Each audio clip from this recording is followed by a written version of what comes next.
Welcome in, everyone. It's a blessing to see you. Thank you for joining. This is my AuM Ministry, and I'm going to start. It's just loading on YouTube, and then once it's officially started, I'll start my introduction. Okay, we're here. We're on. Perfect. So, welcome to my AuM Ministry. This is episode 6, and we're live on YouTube on the Great Light Gardens YouTube channel, and we're live on the Great Light Gardens TikTok channel as well. So hi everyone, feel free to watch on either, or if you prefer using one of the other platforms, and TikTok, if you miss anything, this whole thing is going to be streamed onto YouTube, saved as a video in my live section. So this is my 6th episode. I've been trying to do these AuM Ministry teachings every week, every September. And today's episode is about the imperfect leader. So if you joined last September, last week, and it was actually only on Sunray because I'd missed the day I was meant to actually go live. So if you did join, you will have known we were sharing about the difference between trying to control your life and being a creator of your life, and how really to try and control things outside of us signals that we have a lack of control within, because what we're really trying to do when we're trying to control things externally is trying to feel a sense of stability and security and safety. Now, that's not always the reason why we do it, but I'm just really talking from my own experience, and so it might just resonate with the people that it's meant to resonate with. So, trying to control things externally indicates that you feel out of control internally. Your internal life is not feeling safe. You feel almost like something's going on. And so you're trying to maybe rely too much on the external to give you that sense of safety. And what has literally been the rug pulled under my feet this past few years is, I think, Taurus, Urano, which is Uranus, but Urano, moving through the sign of Taurus. And obviously it's just come out, but what it's really tested me with is like my sense of stability and security. With Taurus, it's about material stuff. And so what it says when Urano is about freedom. It's about kind of breaking the old ways and starting anew. So Urano for me, it was like you put too much of your sense of safety on material things, like having a an income that you can rely on, or having like a house, or I mean, yes, to a degree, the material things, we absolutely need them to feel safe. It's a baseline thing. But it was almost like I was being pushed to, okay, now that's all great, but can you rely on that sense of safety and stability within yourself, so that if there's ever like a wobbly thing with your finances coming in, or if something's going on with your house and your lease is coming up and you need to find somewhere else, how can you have and build that safety and stability within in your nervous system and within yourself, so that you can actually feel that sense of safety even as you're going through change and transition. Recovery Rocks, thank you so much for liking the live. I appreciate you. So it was like this idea in our last teaching about you can't control anything outside of you. You can try, but it doesn't end well. But what you can control is yourself and how you decide to show up to the world, and what you want to do from here. And you take full responsibility. And this is where we step from trying to control things into then being the conscious creator. Because when you decide, I am the creator of all of this, and even if there's elements of your life where you're like, I can't control someone else, and I'm pretty sure I didn't create them to be this way. Even if that's the case, when you say, I'm just going to take full responsibility of it all, because then it gives me full power to change or transform as much as I can and create the new as much as I can. The more that we say, oh, it's only half me and it's half this other person being a twat, then that's fine. We can say that, but then you're only half in your power, in your ability to change and transform your life. So when we say, I'm just going to take full responsibility, even if this person is a twat, and even if they're going to continue being a twat, what can I do? What can I change? And where am I allowing this in my life? And so then you go, now I take full responsibility. I am the full conscious creator. not only then will I become aware of it, take full responsibility, but now I'm going to say, right, what can I do next? What will I do next? What will I stop putting up with? What am I going to start implementing? And how am I going to start making different choices, showing up differently? Because one of my spiritual teachers, she's called Skylar Akamesis, and she's amazing.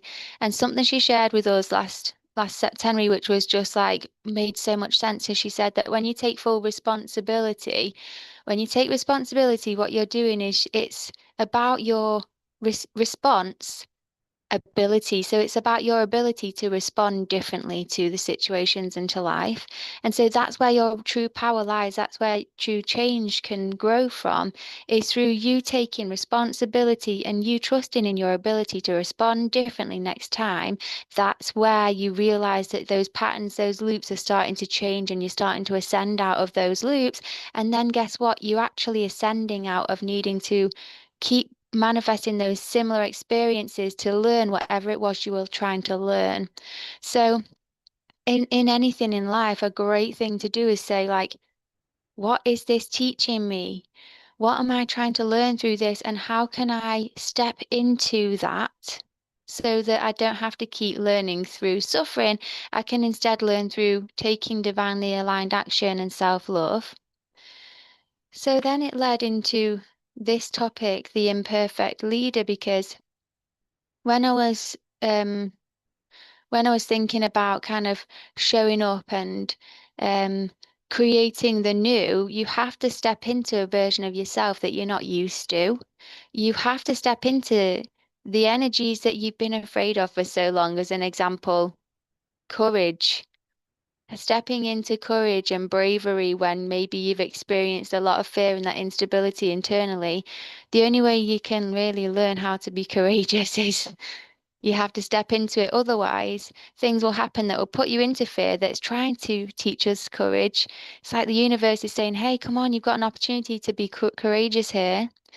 And if we can keep learning or choosing to just step into that courage before the fear-based event has to manifest or arise, that's you celebrate yourself big time, because that's you stepping into that version of yourself that you're not used to, but you're consciously choosing to be that person because you know that that's who you need to be on the other side of your success, your best life, or whatever it is you're trying to build for yourself on this earth. Now, you guys watching, I'm sure you have been drawn to this channel and to connecting with me online because you have a mission. Like you have a reason to be here that's more than just surviving.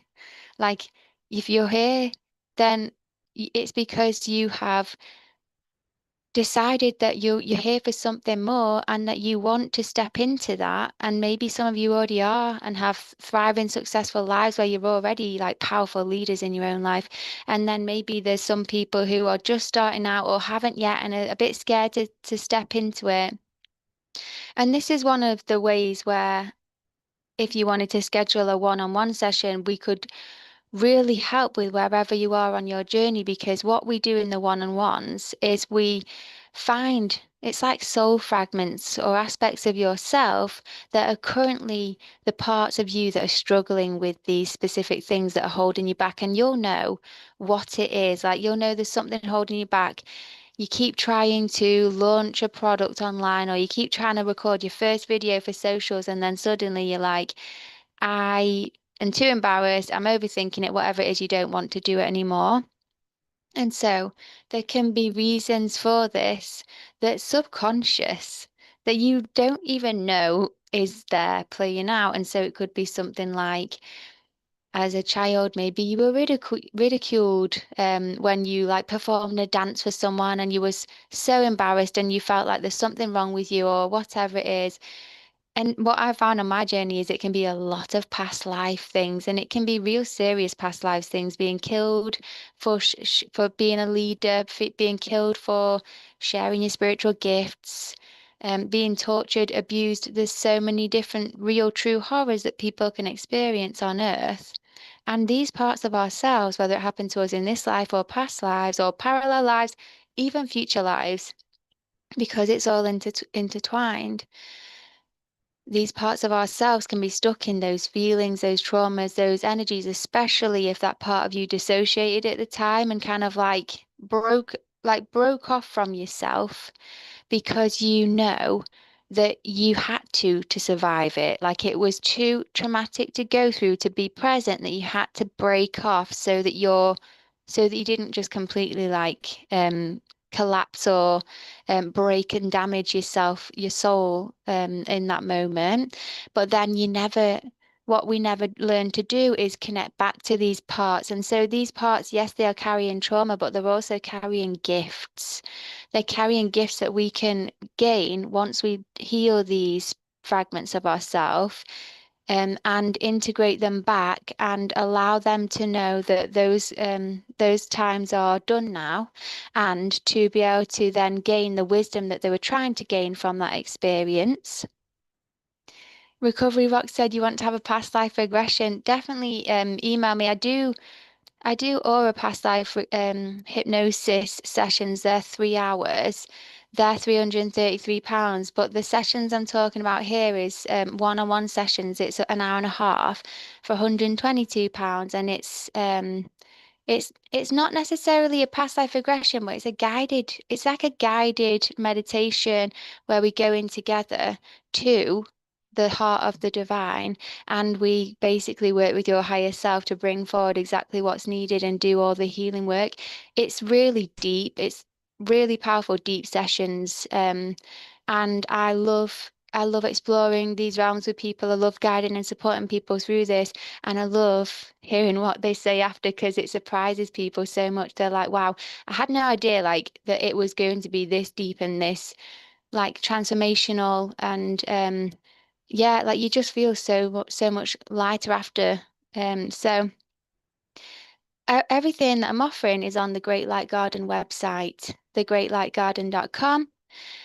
And if you're watching on YouTube, all the links are there in the description as well.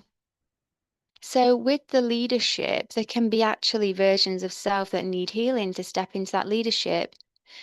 And it can be real, true fears that really need healing for you to step into this next version of yourself.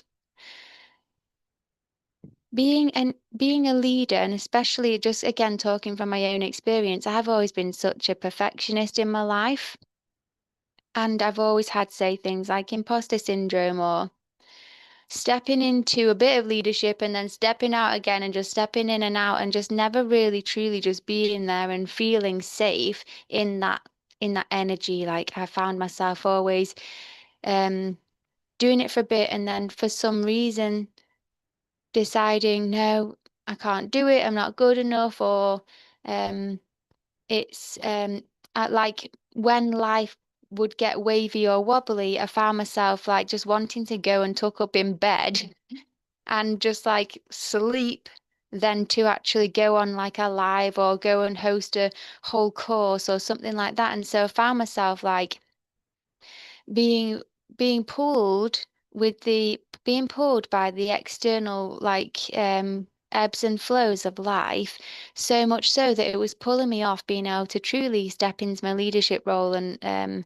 walk in my true path and purpose on this plane. Now, not everyone wants to be a leader, and being a leader it can be so many different things. It can be literally like being on stage or being on like in the public eye. That can be one type of leadership. One type of leadership could be that you want to become like a management role in your career and you want to lead a team. You could want to be a leader of your own family and create a family and be like a divine like mother who leads the family. You can want to be a leader in so many different ways, even just in your own life. Like, I want to lead myself to my highest and greatest version, and I want to lead myself to my prime health, and I want to lead myself to my greatest abundance. Whatever it is, being a leader doesn't mean being famous or well known. Being a leader just means stepping into that uncomfortable, pioneering, unknown realm and keep moving forwards, even when you look around and there's no one else beside you. Being a leader can often be really questioning yourself when you're like, so there's something in me that feels like I know that I should be sharing about this or should be teaching about this or should be walking in this direction, and yet it doesn't feel like anyone's there with me. And you question, like, am I right to be doing this?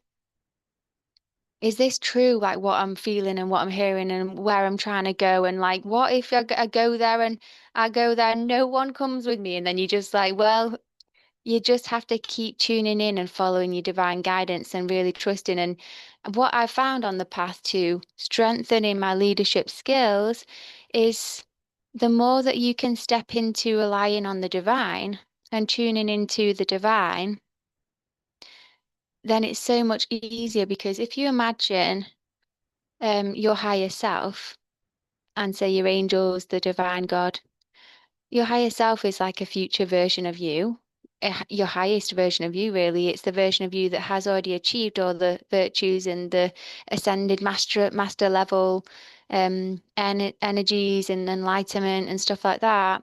That is like the future version of you that has already led themselves into their highest and greatest potential. So who better to help you lead than someone who's already done it, and yourself as well? Because if you want the best for yourself, then you can trust that your higher self is also going to want the best for you, because it is you. And so it's like, if you're on the earth plane, if you're in this energy and the collective consciousness is all doing their own thing, they're all copying each other, and they're all in programs, and they're all kind of like um not everyone is trying to move the collective forward into a new way of thinking or a new way of living or a new way of being or a new way of loving. And so there's some souls like us who come down with this innate feeling within, like, I know that I'm here to help transform and evolve humanity's consciousness into a beautiful, loving, and peaceful state. And I know I'm here to help end suffering to the best of my ability. Not that you have to do it all, but that I'm here to be a part of this. And so when you have that within you, everyone else, you look around, everyone else is just going in circles. You've got to be the one to step out into that unknown energy. So it can feel physically like, where am I going? It's like you're walking out into the dark. But if you can tune into your higher self, that becomes like a lighthouse or a star, your North Star. It becomes like how the three wise men in the Bible followed those stars and then found Jesus, or found Christ consciousness, found enlightenment. And so when you start to connect to your higher self, and your angels, your guides, and God, the divine, and you start to keep tapping in and building that bridge and keep turning to them and saying, what now, what now, what now, where am I going, what's my next step? You don't have to try and figure it out anymore from a human perspective, where we don't really know a lot. We're a little small brain with for me, the 32 years of experience I've had on this earth plane, and barely know anything. So what we do is we go, yeah, out there looks black. It looks dark. This is the unknown. This is like where humanity has the potential to head. And I've got no idea like which way is the right way. Higher self, angels, like show me, guide me, like which is the right way, where am I meant to be going? And then you'll see that light over there and you'll go, okay, perfect. And the more that you keep saying, hey, I can see you now, come closer, like you keep communing. When you build that relationship, you build the strength, and it becomes almost like a neural pathway where your connection to your angels and your higher self and God is so much more strong and clear. Hi, Tommy from Wales. Hey. It's almost like when they say neurons that wire together, no, neurons that fire together, wire together.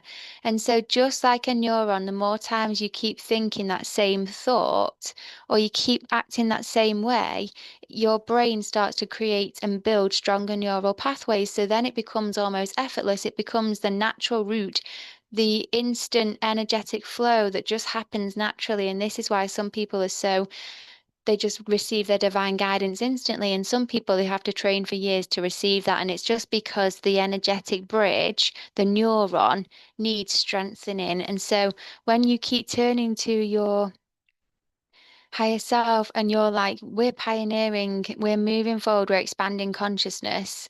See, Recovery Rocks, thank you so much for being here and for all the likes. I love you. The more you keep walking towards that light, the more that you keep communing back and forth with that light, receiving the messages, receiving the guidance, then that's going to be strengthening that bridge. And then it feels easier. You're almost pulled energetically to where you're meant to be going. And it's like effortless and easy, and they get to clear the path and clear the way. They create a beautiful, lightful bridge that you can just start taking steps, and you know that they've got you supported every single step of the way. But it's hard to get there. For me, it took a lot of time to build that trust. It took a lot of trusting in things that I couldn't prove, trusting in things that I don't really know, like trusting and having faith. Faith is it, really. You have to have the faith.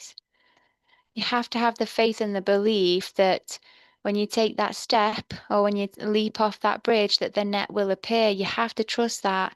And it's very difficult when you've been let down 1,000 times in life, especially by the people that you were meant to be able to trust. And so now people have let me down, people have abused me, and now I've got to just have faith that some kind of invisible force is going to just support me. Okay, yeah, great. Thanks, God. Like I can barely hear you, I can barely feel you. Thanks for leaving me out in the dark. Like the in between of going from feeling safe and secure, and relying, just being really involved in the physical, like before you wake up, to then having to just let go of everything and find that stability and that sense of safety and protection in God. It's like it's a very wobbly bridge while you're walking on. Your legs are shaking. You're like, I'm just going to keep taking these steps. Tommy said you're going through the same. You're on this bridge, your legs are wobbling. You're like, this whole bridge could collapse in any minute, and I'm just walking on some faith right here. But then what happens is the more that you keep going forward, because it gets to a point sometimes where it's like, this is all you can do is keep going forward. You've got nothing left but to keep just trying to turn to God and say, God, I need your help. Like, I surrender to you. Make a way for me. Like, make it easy for me, please. Like, I need your help. The more you do that, and this is what I think it was all built for, God wants us to do that, because we should have never really relied so heavily, getting our sense of, say, safety, peace, and love on the material world, or in the material world through physical people and stuff. The idea was that we find that within ourselves, with our divine connection to our true self within. And that's the truth.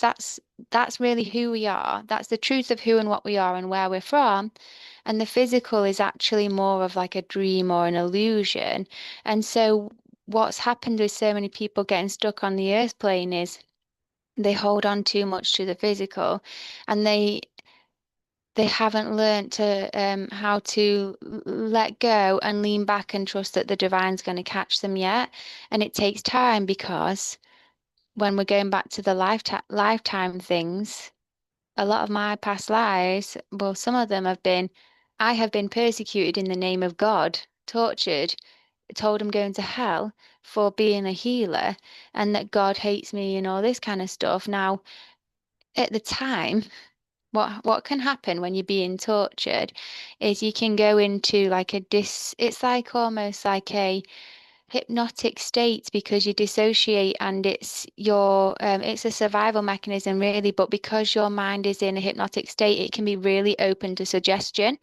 And then if people are saying God hates you, you're evil, you're of the devil, like basically fake people who pretend to be godly but they aren't, people who use the name of God to do evil acts.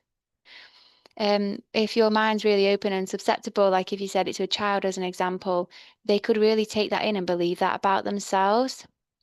And maybe you go, well, do you know what? I thought God did love me, but why am I experiencing abuse right now then? If God really loves me, why isn't he not helping me out right now? And then you can really question like that as well. And unfortunately, that's happened so much to so many different people on the earth plane, is when we suffer.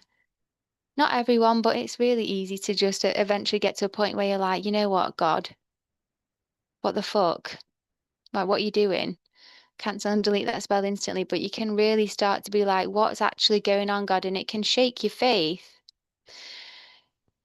Now, when you wake up and you start to heal these parts of yourself and you start to keep building that bridge, you start to get the divine downloads that it was never God, it isn't God, and that it's really the evil or the negative in humans, and that we've done it to ourselves, and God gave us free will. And so if God was to pick and choose what we were allowed to do with our free will, then it's actually not free will, it's control. And then you get to this state where you go, control isn't love. And so um that's why they say is that this kind of stuff can happen, and it's not that God wanted it, but it's easy to believe that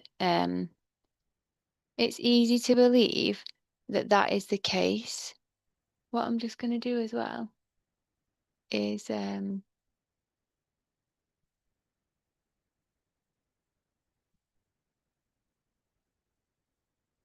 so coming back to being a leader, it takes time to step in to leading not only humanity, trying to like take these moves through the darkness, trusting yourself when you've got no one else that seems to like know what you're doing or support you until you actually do it. That's another thing, is like you're often the only person with that vision or dream and you're trying to make it work and no one else sees it. And people question you and they're like, what you're doing, is it going to work? They might sabotage you from the sidelines. And you just have to keep, like, I think, to be honest, stepping into leadership, it pushes you straight into God's arms, because it makes you literally, like, at times you have no one else that really truly understands what you're trying to do, what you're going through. And how difficult it can be to keep going, to keep leveling up, to keep doing the healing work, to keep stepping into leadership, to keep stepping into the version you're meant to be, when sometimes you just don't want to. And obviously, there are times when you need like rest. You need to rest and rejuvenate. There's such a thing called rest and repair in your nervous system, and you need it for a reason. It helps you heal fully. But this video is called The Imperfect Leader, because what can happen is you can get to a point where you feel, I can't show up yet. I'm not good enough. I'm not healed enough. I don't know enough. I um I'm not abundant enough. Like, who am I to go online or to step up in my job and try and pretend like I deserve to take this seat in life. And the truth is, everyone deserves to take the seat in life. Our divine inheritance from God is true abundance, success, joy, like love, all the good stuff. It's us that sabotage, it's us that get in our own way, it's us that feel that we don't deserve it, it's us that punish ourselves and keep ourselves stuck in cycles that don't serve us. And the perfectionism wound is a wound, because it really, what it is saying is, it's again like a needing to try and control things to make it perfect. And it also can be so interesting, because when you have this perfectionism wound, your life can be great in so many different ways, but the perfectionism wound highlights the one part that's just like not quite right. It's like you just notice the one thing that's sticking out, or the one thing that's just like, yeah, that isn't perfect and everything else is.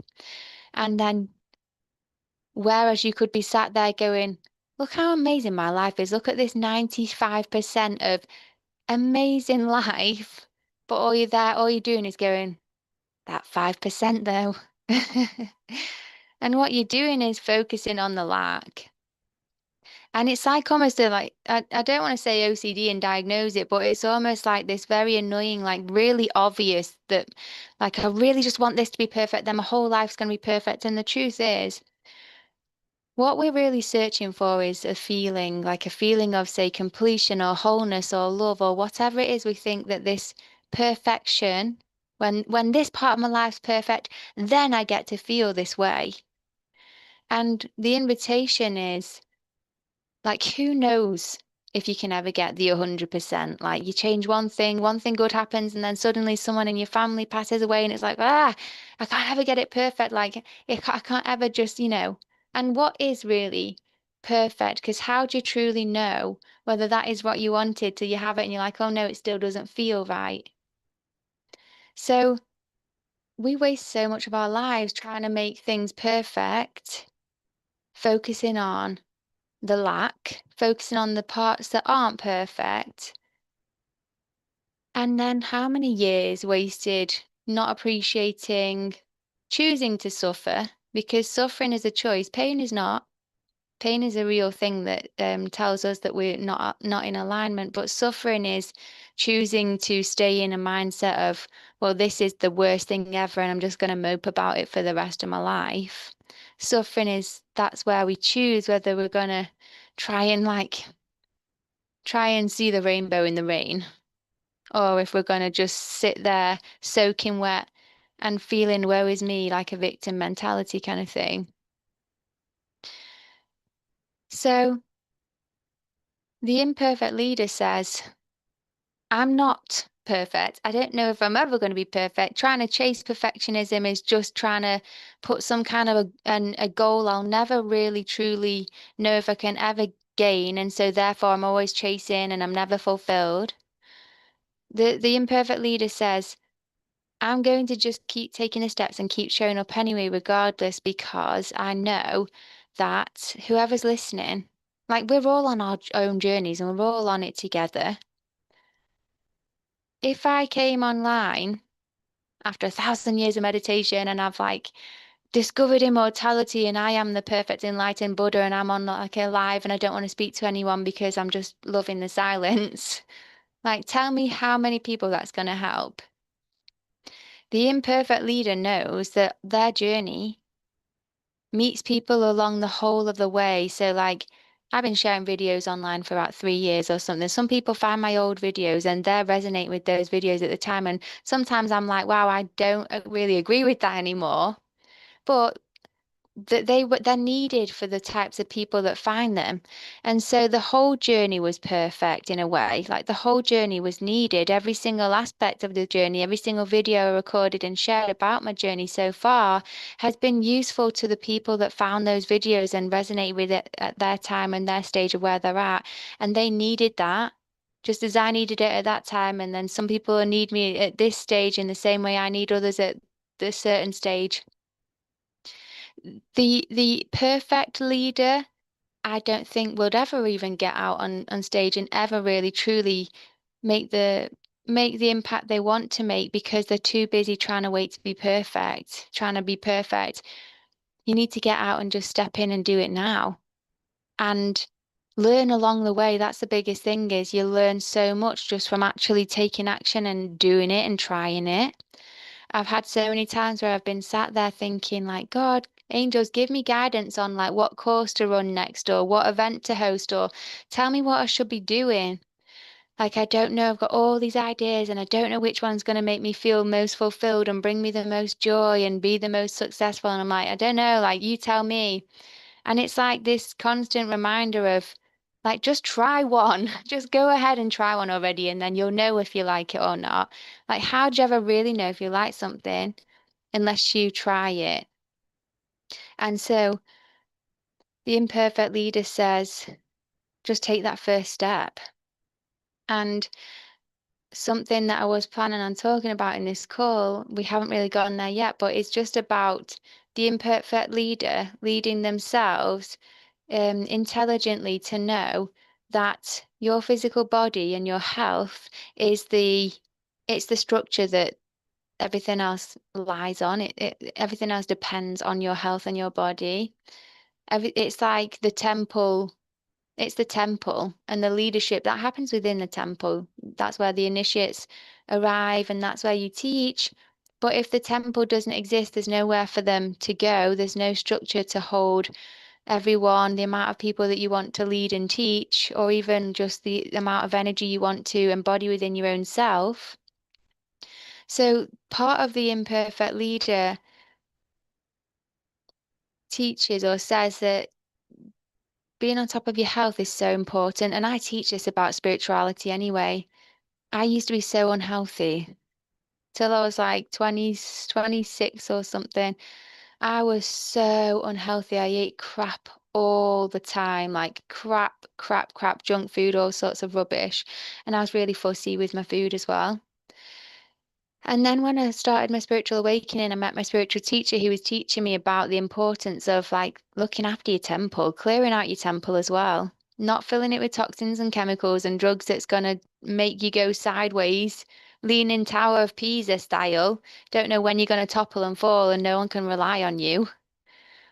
He was teaching me about the importance of strength building within your body through vitamins, minerals, through alkaline foods, through eating clean, through drinking distilled water, through doing the inner healing work, through grounding, through energy work, through doing like yoga and qigong. There's so many aspects, and this is one of the things that I teach in my 3-month coaching programs.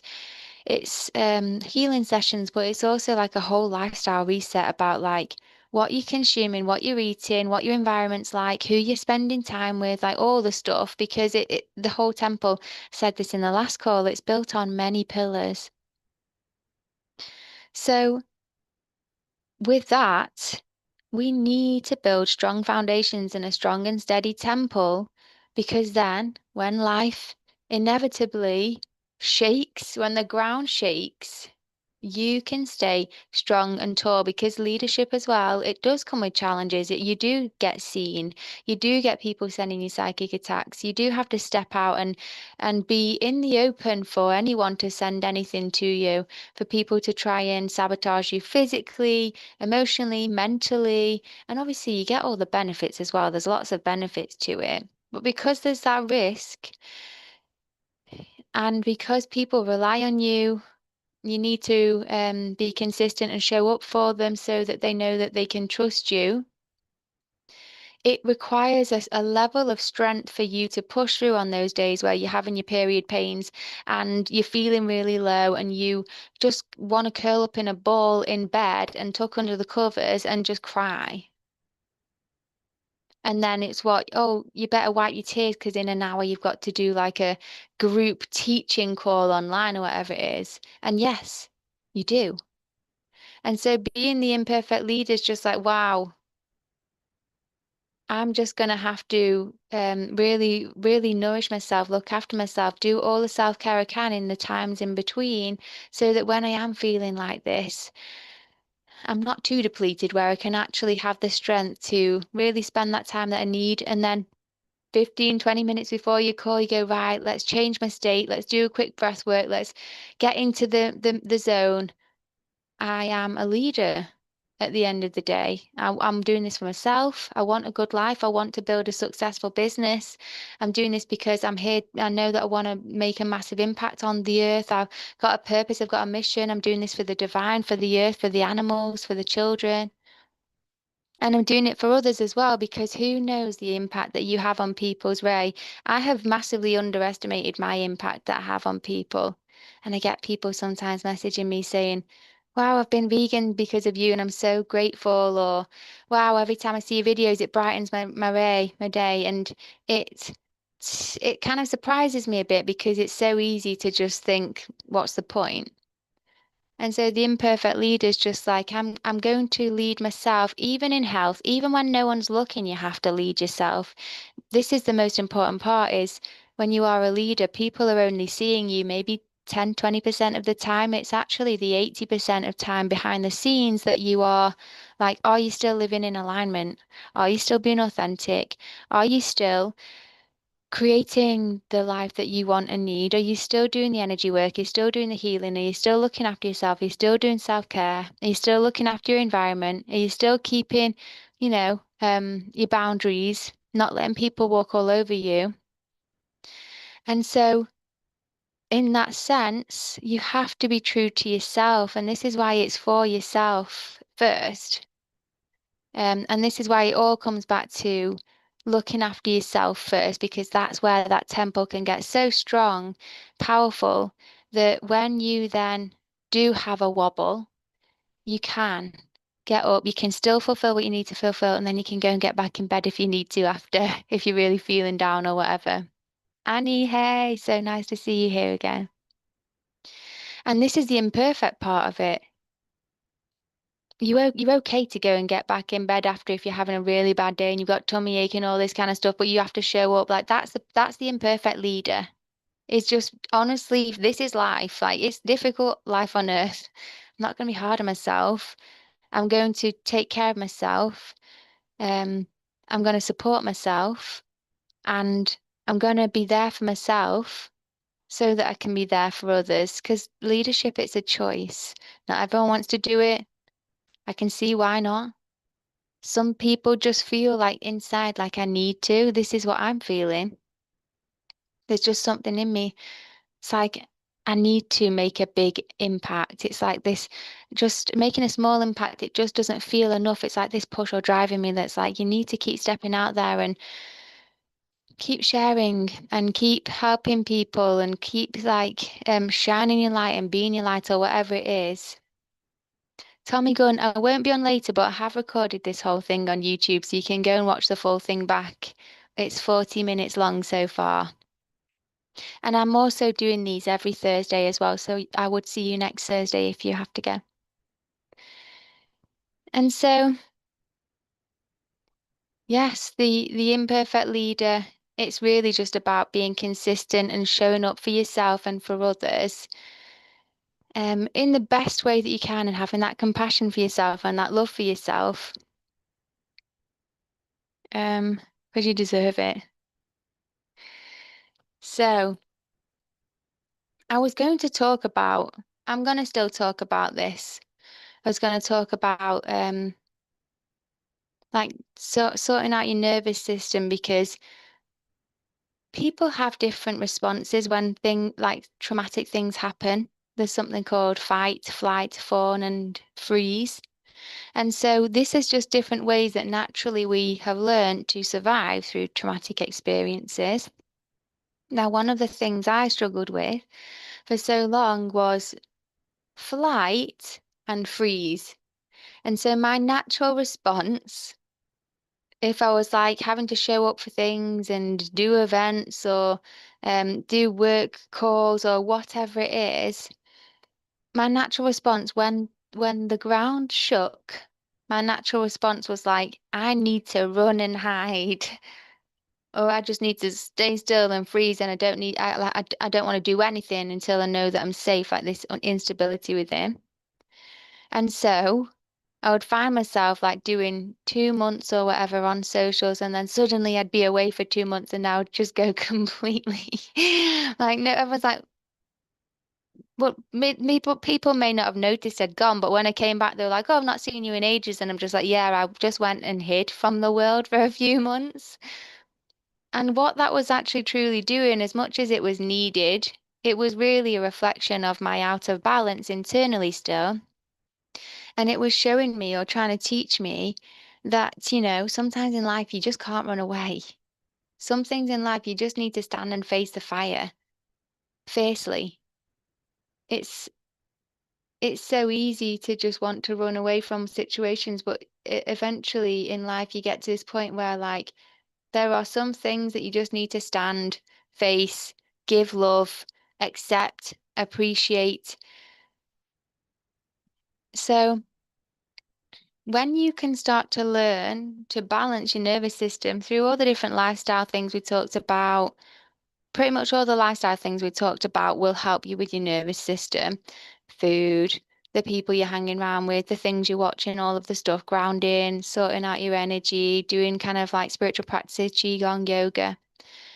The more that you learn to balance your nervous system, then you start to respond. Your responsibility, your ability to respond, it changes. It starts to be more balanced and centered and grounded. So then, if the ground shakes, you don't. You're able to stay. And then you're not sabotaging yourself, because that's what I found is like when I would be on socials and then I'd disappear for a few months, then suddenly like all the momentum I was building, all the things I was planning, all the ways that the algorithm was supporting me, it just completely like stops for ages. And then you try and come back and it's like the socials just don't support you. And it's just like all of that building and you just go and waste it because you just want to hide away instead. And people need to be able to rely and trust on you, and you need that consistency, both physically for like building your algorithms and building your audience and stuff, but then also just for like the people that are there, like looking for your videos, the people that you brighten up their day, and then suddenly they're like, "Where's the videos?" Because like I'm going through it, and I like, I didn't want to be going through it on my own. Like this is what the leader does, the imperfect leader. It's like rather than running away when they're going through their own shit, they decide or they choose to just keep standing there anyway, to keep stepping up and showing up anyway, warts and all, and just be like, hey, I'm really effing going through it now. I'm going through it right now, but I'm here because I know we all are. And that's what the leader chooses to do, and it's not an easy choice. It's not an easy choice. Like, it's much easier going and tucking up in bed and just dissolving from the earth for 2 to 3 months. But this is like a next level. This is the next level to your spiritual awakening is you're getting that true stability, relying on your angels and guides, and then really starting to show up for people and humanity in a way that you just haven't before. And it's not easy, and it can be difficult. It can be scary. It can make you angry. It can bring up a lot of stuff, as life does, as everything does. It's always teaching us and showing us things that we need to grow through. But if you feel called, then, there's only blessings and gifts and abundance and love on the other side. And so, as much as it's uncomfortable taking that wobbly bridge, is it gonna fall? Like, am I gonna be supported? Who knows? Just remember that everything teaches you something. You can take a blessing and a virtue out of every experience, and that's what God does. God didn't choose for us to suffer. God didn't ordain for us to suffer. God didn't allow your parents to be abusive. That's what they chose with their free will. But what God allows us to do is to take a blessing or a virtue or a gift from the shit experiences. God helps us to take that piece of coal and to polish it into a diamond so that we can help others to hopefully never have to go through the same thing again. And so that's where the beauty is, even in the things that feel like shit. And that's where you can really go, even the things that feel like crap, how can I use them as part of my story, as part of my gold, so that I can actually truly make an impact and hopefully just stop this from ever having to go on the earth plane again, and we just be the ones to end the cycles, would be the ones to do this healing work, to step into our leadership, even if it's just our own personal life, leading yourself in your health, leading yourself in your finances, leading yourself in the people that you want to be around with, taking that ownership of your life and realizing you are the one. You are the savior of your own life. You are the leader in your life. You are the sovereign creator in your life. And so that is the imperfect leader, is just continue to step into that role for yourself, for the earth, for all the good on the earth, for the animals, the children, for all that is suffering, for all the souls, past, present, and future, throughout all space and time, on all the different realms and dimensions. The work that we do personally has such a big impact, so much more than we could even know. So thank you for listening to this AuM Ministry episode 6. The whole thing is recorded on my YouTube if you wanted to go and have a look at the Great Light Garden on YouTube. And if you wanted to schedule a one-on-one or ask about my 3-month personal packages where we include like lifestyle and everything like that, again, it's all just on the Great Light Garden. You can schedule a consultation call, or just schedule a one-on-one through the Great Light Gardens website. At the minute, it is just the one-on-one sessions or the 3-month coach packaging that I'm doing, and I do have a couple of books on there as well. And then I'll see you next Thursday or next Thursday for our next AuM Ministry. I'm not sure what I'm going to be calling it yet or what we're going to be teaching, but hope to see you there. Feel free to join my mailing list as well so that you can keep up to date with everything. Yeah, sending you so much love, Philippe. Philip, thank you for that confetti. Appreciate that. Oh, and the heart as well. Thank you so much. It's been a blessing to connect with you all again. Sending you so much love, and I'll see you on the next one. Take care. Ta-ra.